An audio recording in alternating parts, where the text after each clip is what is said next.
Hello guys, आज हम सीखेंगे गियर टर्मिनोलॉजी के बारे में। टूथ है पहला अपना गियर टर्मिनोलॉजी। उसका मतलब है the individual projection on a gear that matches with another gear. एक गियर होता है जो दूसरे गियर से जो मैचेस करता है, उसका इंडिविजुअल प्रोजेक्शन उस पर। सो उसको हम टूथ कहते हैं। फिर पीच हो गया, the distance between corresponding points on adjacent teeth.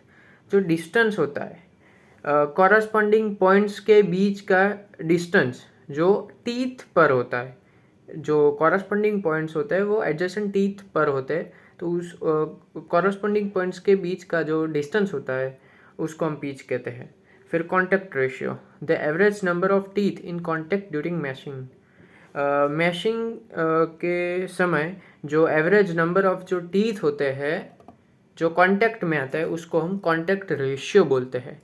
फिर हो गया अपना whole depth, total depth of a tooth measured from the tip to the root. Tip से लेकर रूट तक जो टोटल डेप्थ हो गई टूथ की जो मेजर की जाती है उसको हम होल डेप्थ बोलते हैं। फिर हो गया अपना क्लियरेंस, जो गैप होता है between the top of one tooth and the bottom of the meeting tooth.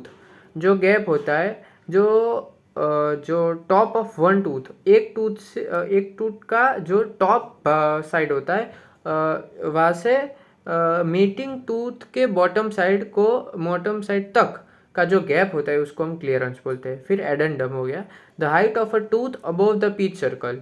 जो टूथ की जो हाइट होती है पीच सर्कल से ऊपर यानी अबव ज़्यादा होती है उसको हम एडेंडम बोलते हैं। फिर the depth of a tooth below the pitch circle, dedendum. तो जो डेप्थ होती है टूथ की पीच सर्कल से बिलो यानी नीचे कम, उसको हम डिडेंडम बोलते हैं। फिर pitch of a gear, the measure that defines tooth spacing along the pitch circle. जो टूथ स्पेसिंग के साथ जो पीच सर्कल जो डिफाइन मेजर किया जाता है उसको हम पीच ऑफ गियर बोलते हैं। आई होप ये वीडियो आपको समझ में आया होगा।